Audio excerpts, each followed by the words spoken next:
Hello my dear students.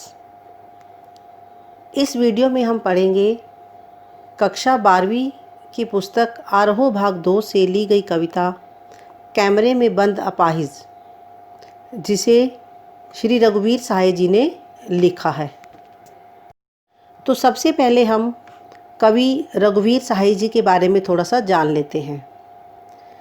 रघुवीर सहाय जी हिंदी कविता के एक संवेदनशील कवि माने जाते हैं।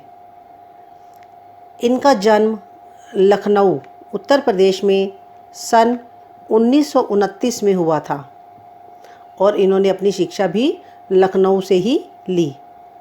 वहीं से इन्होंने अंग्रेज़ी साहित्य में एमए किया।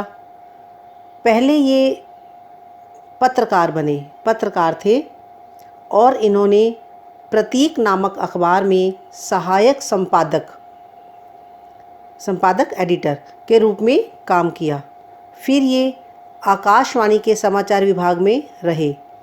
कुछ समय तक ये हैदराबाद से निकलने वाली पत्रिका कल्पना और उसके बाद दैनिक नवभारत टाइम्स और दिनमान से भी जुड़े रहे। इन्हें साहित्य अकादमी पुरस्कार से सम्मानित किया गया और सन 1990 में दिल्ली में इनका देहांत हो गया। रघुवीर सहाय जी नई कविता के कवि माने जाते हैं।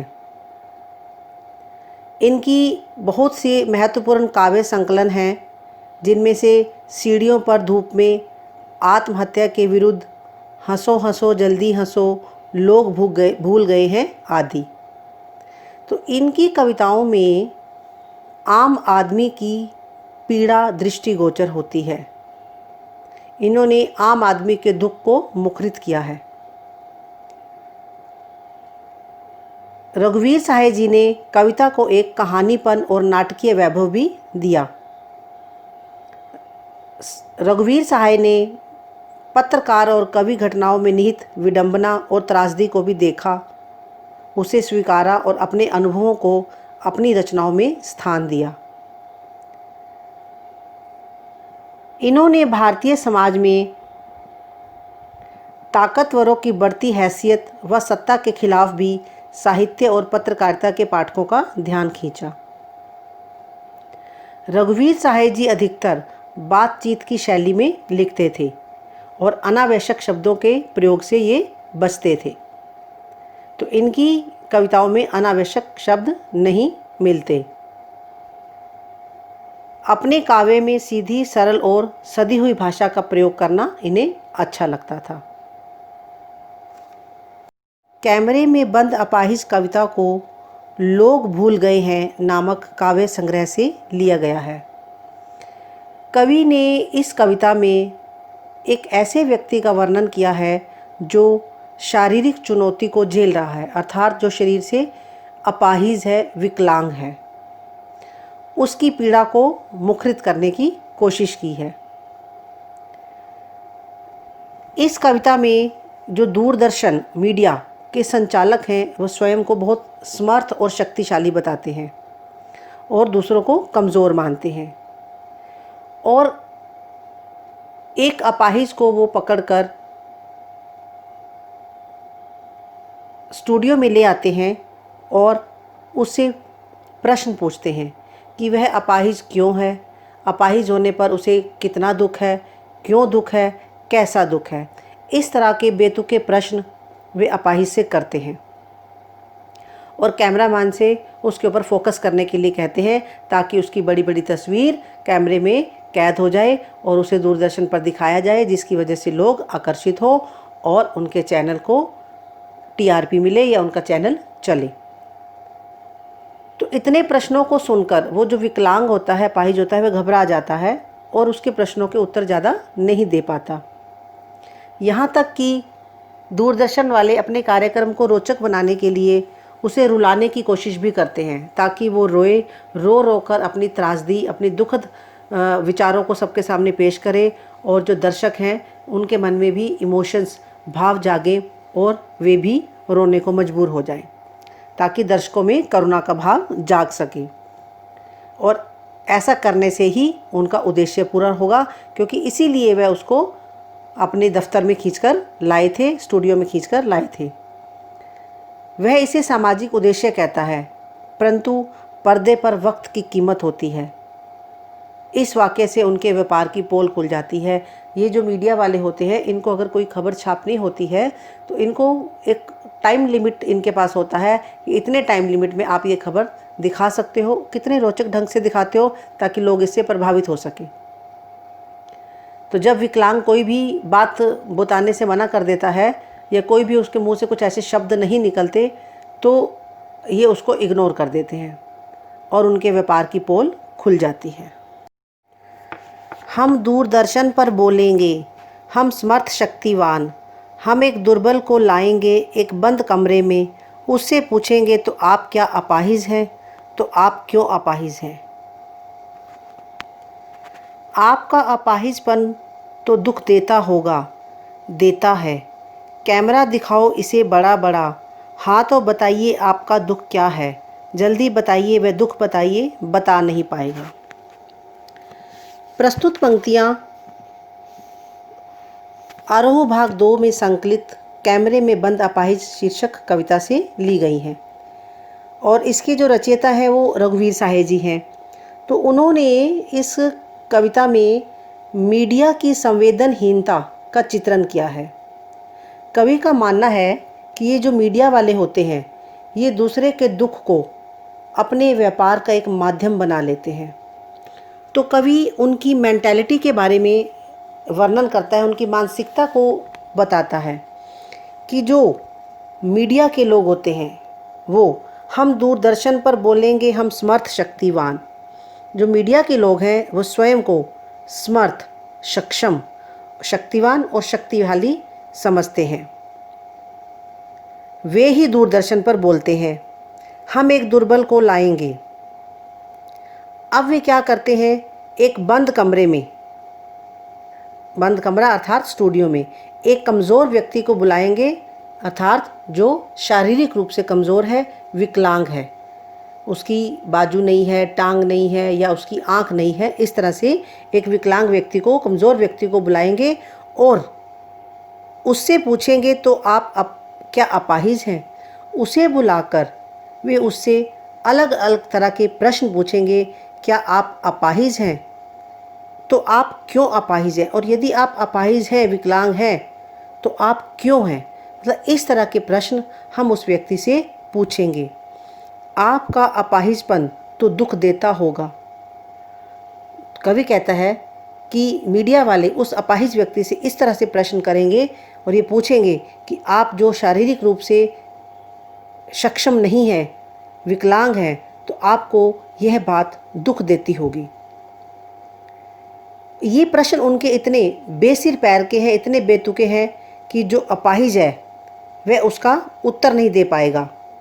कैमरा दिखाओ इसे बड़ा बड़ा, तो उस समय जो प्रश्न करता होगा, जो अपाहिज से प्रश्न करता है, वह कैमरे वाले को निर्देश देता है कि इसको स्क्रीन पर बड़ा बड़ा दिखाओ, ताकि बड़ा बड़ा स्क्रीन पर दिखेगा, लोग इसे देखेंगे, लोगों के इमोशंस इनके साथ अटैच होंगे, इनके साथ जुड़ेंगे और अपाहिज को भी पता चलेगा। फिर उससे प्रश्न पूछा जाएगा कि आपको क्या कष्ट है, हाँ तो बताइए आपका दुख क्या है, जल्दी बताइए वह दुख बताइए, बता नहीं पाएगा। अपने दुख को, अपने कष्ट को जल्दी जल्दी हमारे सामने रखिए, हमें बताइए। और जब अपाहिज इन सब प्रश्नों के उत्तर नहीं दे पाएगा, उसे कठिन लगेगा इन सब प्रश्नों के उत्तर देने, तो उसे ऐसा लगेगा कि ये प्रश्न उसका मजाक उड़ा रहे हैं, वह बता नहीं पाएगा और अंदर ही अंदर घुट जाएगा।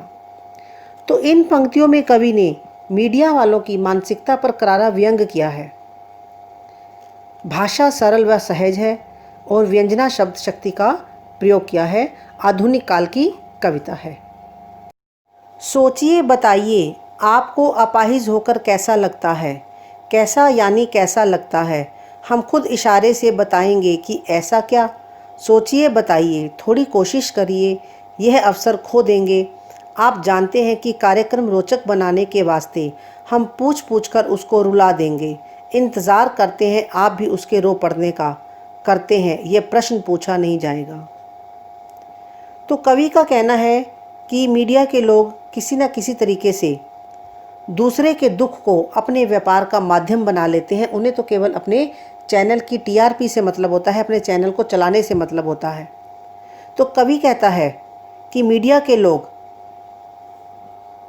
अपाहिज से बेतुके से सवाल करते हैं। वे अपाहिज से पूछते हैं, सोचिए, बताइए, कि आप अपने दिमाग पर जोर डालिए, सोचिए और हमें बताइए कि आप अपाहिज हैं और अपाहिज होकर आपको कैसा लगता है, आपको कैसा महसूस होता है, यानी कैसा लगता है। वो बार बार उसके ऊपर दबाव डाल रही हैं कि आप सोच कर बताइए कि लगता कैसा है आपको, यह बात सोचिए और बताइए। और जब वह नहीं बता पाता तो वह स्वयं उसका उत्तर देने की कोशिश करते हैं। हम खुद इशारे से बताएंगी कि क्या ऐसा, कि वे स्वयं ही उत्तर देने की कोशिश करते हैं और इशारा करके बताएंगे कि क्या तुम्हें ऐसा लगता है, क्या तुम्हें ऐसा महसूस होता है कि तुम अपाहिज हो, तुम्हें दुनिया से अलग थलग महसूस होता है। तो अपने आप ही वे उसके इशारों से उसे बताने का प्रयत्न करेंगे। सोचिए और बताइए, थोड़ा सोचकर और कोशिश करके बताइए कि आप अपाहिज हैं, शारीरिक रूप से विकलांग हैं, तो आपको कैसा लगता है। थोड़ी कोशिश कीजिए। वे उसके ऊपर दबाव डालने की कोशिश करते हैं कि थोड़ा प्रयत्न करो और कोशिश करो। और जब वह विकलांग, वह अपाहिज उनके प्रश्नों का उत्तर नहीं दे पाता तो वे उसे कहते हैं, यह अवसर खो देंगे। देखो, दूरदर्शन पे आने का तुम्हें मौका मिला है, बड़ा सुनहरी मौका मिला है, अवसर मिला है।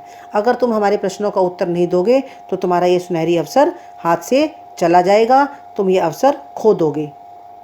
क्योंकि अपाहिज के पास इससे बढ़िया मौका नहीं हो सकता कि वह अपनी पीड़ा को समाज के सामने रख सके। मीडिया वाले कहते हैं कि हमारा लक्ष्य तो अपने कार्यक्रम को रोचक बनाना है, अपने कार्यक्रम को इतना इंटरेस्टिंग, आकर्षक बनाना है कि लोग इसे देखें। हम पूछ पूछ कर उसको रुला देंगे। मीडिया वाले अपाहिज से प्रश्न के ऊपर प्रश्न पूछ पूछ कर उसकी ऐसी दशा कर देंगे कि वह रोने के लिए मजबूर हो जाए। इंतज़ार करते हैं, आप भी उसके रो पड़ने का करते हैं, और दर्शक भी इसी बात का इंतज़ार करते हैं कि वह अपाहिज जो कैमरे के सामने आया है वह अपने दुख को, अपने दर्द को बयां करे, सबके सामने रखे और उसकी भावनाओं का लोगों को पता चले, ताकि लोगों के मन भी करुणा से भर उठे। और मीडिया वाले समाज पर कटाक्ष भी करते हैं कि वे उसके रोने का इंतज़ार करते हैं। वह यह प्रश्न दर्शकों से नहीं पूछेगा। तो कवि ने यहाँ पर जो दूरदर्शन के कार्यक्रम बनाने वाले निर्माता हैं उन पर करारा व्यंग किया है। सरल और खड़ी बोली का प्रयोग है, और यहाँ पर बार बार देखो हर जगह पर प्रश्न चिन्ह आ रहा है, प्रश्न पूछा जा रहा है। तो प्रश्न अलंकार और अनुप्रास अलंकार है। कविता में मुक्त छंद का प्रयोग किया गया है। फिर हम पर्दे पर दिखलाएंगे फूली हुई आँख की एक बड़ी तस्वीर, बहुत बड़ी तस्वीर, और उसके होठों पर एक कसमसाहट भी। आशा है आप उसे उसकी अपंगता की पीड़ा मानेंगे।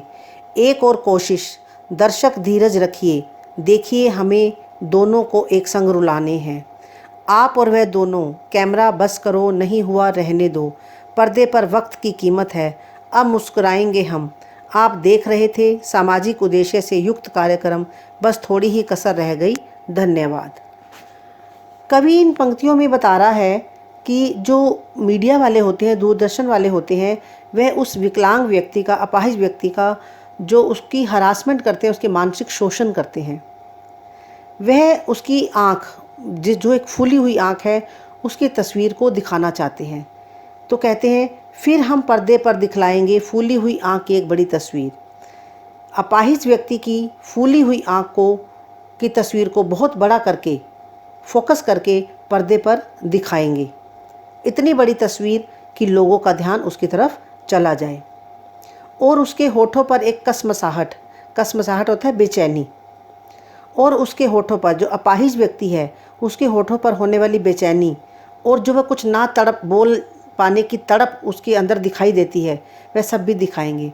क्योंकि अपाहिज व्यक्ति पहले से ही दुखी है, वह बोलना भी चाहता है, अपना दुख व्यक्त भी करना चाहता है, लेकिन नहीं कर पाता। उसके होठों के अंदर ही उसके शब्द बुदबुदा कर रह जाते हैं। तो वह सारी कसमसाहट पर्दे पर दिखलाने की कोशिश करेंगे। आशा है आप उसे उसकी अपंगता की पीड़ा मानेंगे।